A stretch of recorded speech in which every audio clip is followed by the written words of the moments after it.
क्या दोबारा से रिपीट करता हूँ, मल्टीप्लिकेटिव इनवर्स ऑफ 3। इस लाइन का मतलब क्या है? इस लाइन का मतलब ये है कि आप 3 में किस नंबर से मल्टीप्लाई करो कि आंसर आपका 1 आ जाए। तो आप बता पाओगे? ठीक, थोड़ा अच्छा इस वीडियो को पॉज करके आप थोड़ा सा सोचिए जरा। हाँ, तो सोचा आपने क्या था इसका आंसर?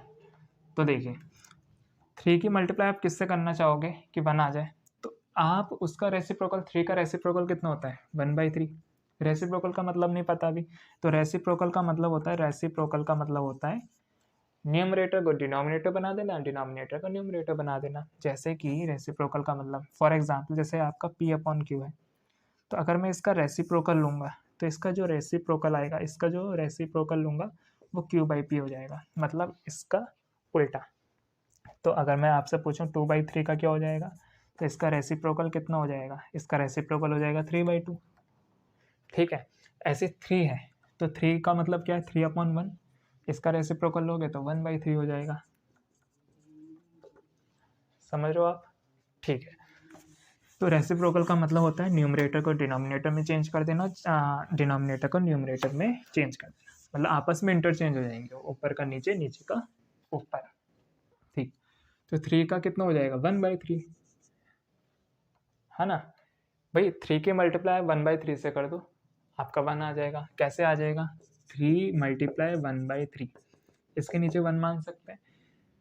ये भी फ्रैक्शन है, ये भी फ्रैक्शन है, क्योंकि P/Q की फॉर्म बन रही है आपका, दोनों ही आपके सब जो आपके डिनोमिनेटर है न्यूमरेटर दोनों ही आपके नेचुरल नंबर है, और आपका जो डिनोमिनेटर है वो कोई भी आपके इसमें 0 नहीं है। तो यहीं पे मैं आपको थोड़ा हिंट दे देता हूँ। देखिए मल्टीप्लाई कैसे करते हैं फ्रैक्शंस की, न्यूमरेटर से, डिनोमिनेटर से। तो 3 × 1/1 × 3, 3 1 जा 3, 1 3 जा 3, डिवाइड करोगे आपका आ जाएगा 1, तो 1 ही तो आ रहा है। तो अगर आपको पूछा जाए कि 3 का मल्टीप्लिकेटिव इनवर्स क्या होगा, तो इस लाइन का मतलब ये है कि 3 की मल्टीप्लाई आप किस नंबर से करो कि आपको 1 मिल जाए। तो जिस नंबर का आपसे मल्टीप्लिकेटिव इनवर्स पूछा जाए ना, उस नंबर का आप रेसिप्रोकल ले लीजिए, वो रेसिप्रोकल ही मल्टीप्लिकेटिव इनवर्स होता है जो आपका गिवन नंबर होगा। ठीक, इतनी बात क्लियर हो गई? ओके, वहीं जो आपको ये 1 दे रखा है इसे बोला जाता है, जैसे वहां पे 0 आया था तो 0 को एडिटिव इनवर्स बोला गया था, वहीं आपका इस 1 को मल्टीप्लिकेटिव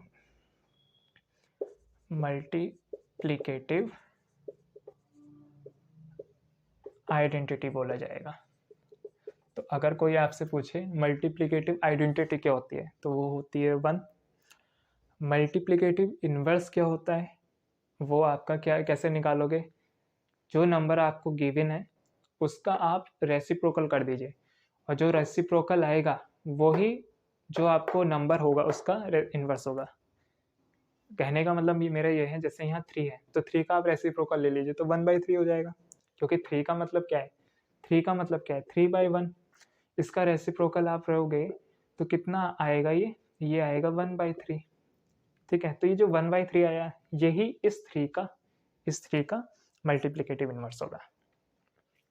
ठीक, एक एग्जाम्पल और लेते हैं। एग्जाम्पल क्या? जैसे कि अगर मैं आपसे पूछूं, एक एग्जाम्पल आप और लीजिए, जैसे मैं आपसे पूछूं कि फाइंड द मल्टीप्लिकेटिव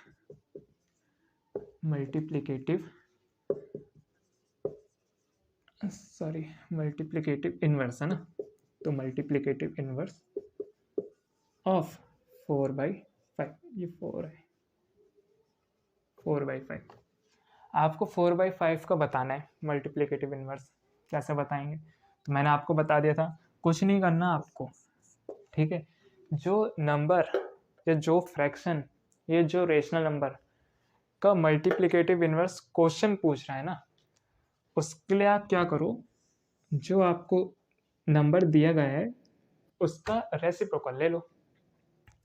तो क्या मतलब क्या हो गया? मतलब ये हो गया कि multiplicative inverse of 4/5 is equals to बताएं 5/4।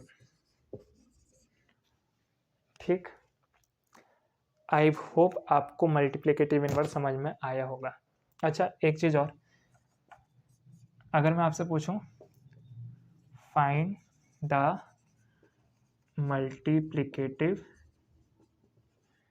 इनवर्स ऑफ -3/8, ठीक है, तो क्या होगा इसका आंसर? इसका आंसर क्या होगा कि multiplicative inverse of -3/8 is equals to 8/-3।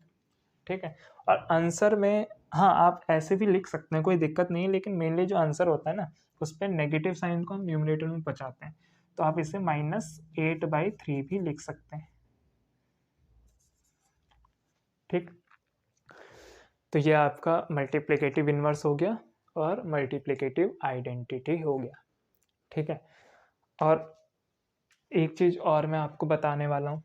क्या बताने वाला हूँ कि कुछ जो टीचर्स होते हैं वो मल्टीप्लिकेटिव आइडेंटिटी को कैसे समझाते हैं, वो कुछ इस तरीके से समझाते हैं कि जो नंबर है, कोई हेडिंग आप डाल दीजिए पहले, मल्टीप्लिकेटिव आइडेंटिटी। देखिए वैसे तो आपको पता चल गया कि मल्टीप्लिकेटिव आइडेंटिटी क्या होती है, 1 होती है। ठीक है, 1 होती है आपकी मल्टीप्लिकेटिव आइडेंटिटी। जैसे मान लीजिए कोई नंबर है n, कोई नंबर है n, ठीक है, उस नंबर की मल्टीप्लाई अगर हम उसके मल्टीप्लिकेटिव इनवर्स से कर दें, यानी मल्टीप्लिकेटिव इनवर्स ऑफ n, यानी n के मल्टीप्लिकेटिव इनवर्स से कर दें, n की मल्टीप्लाई n के ही मल्टीप्लिकेटिव इनवर्स से मल्टीप्लाई कर दें, तो जो आंसर आता है वो आपका मल्टीप्लिकेटिव आइडेंटिटी ही आएगा। तो घूम फिर के बात वही है कि आपका मल्टीप्लिकेटिव आइडेंटिटी जो होती है वो आपकी होती है 1। ठीक है, ओके, तो हाँ, तो मैं आपको ना कुछ क्वेश्चन दे रहा हूँ होमवर्क के लिए, एज अ होमवर्क, जिससे कि आप जो है थोड़ा समझ पाएँ कॉन्सेप्ट को। तो हाँ, आप कुछ क्वेश्चन लीजिए। क्वेश्चन क्या लीजिए? हाँ, मैं कुछ बुक से आपको क्वेश्चन देता हूँ। ठीक है, तो आपको सबसे पहले क्वेश्चन आपका यह है कि आपको एडिटिव इनवर्स बताना है। तो फाइंड एडिटिव इनवर्स, तो फाइंड